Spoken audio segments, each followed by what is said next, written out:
ఈ రోజు మనం ఒక చాలా ఆసక్తికరమైన విషయం గురించి మాట్లాడుకుందాం. అసలు మన భారతదేశంలో అత్యధిక ఉద్యోగాలను కలిగిస్తున్న సంస్థ ఏది?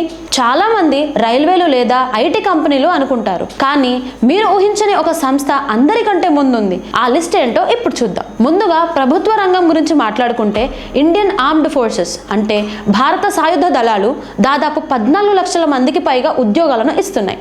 ఆ తర్వాత స్థానంలో ఇండియన్ రైల్వే ఉంది. ఇక్కడ సుమారు 12 లక్షల మంది పనిచేస్తున్నారు. అయితే వీటిని మనం కంపెనీలు అని పిలవలేము, ఇది ప్రభుత్వ రంగాలు. ఇప్పుడు ప్రైవేట్ కంపెనీల విషయానికి వస్తే మనందరికీ ఇష్టమైన టాటా గ్రూప్ అందరికంటే ముందుంది. ఇందులో 9 లక్షల మందికి పైగా ఉద్యోగులు ఉన్నారు.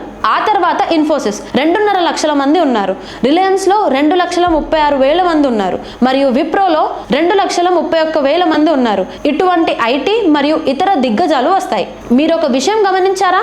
వార్తల్లో ఎప్పుడూ ఉండే అదానీ గ్రూప్ టాప్ 25 లిస్ట్లో కూడా లేదు. ఎందుకంటే అక్కడ కేవలం 23,000 మంది మాత్రమే పనిచేస్తున్నారు. అయితే అసలైన విజేత మరొకరు ఉన్నారు, అదే అమూల్. అమూల్ని మీరు ఒక కార్పొరేటివ్ గా పరిగణిస్తే అది ఆర్మ్డ్ ఫోర్సెస్ కంటే కూడా పెద్దది. 36 లక్షల మంది రైతుల జీవితాలను నిలబెడుతున్న అమూల్ దేశ అభివృద్ధిలో కీలక పాత్ర పోషిస్తోంది. సో ఇది మన దేశంలోని అతిపెద్ద ఉద్యోగ సంస్థల వివరాలు.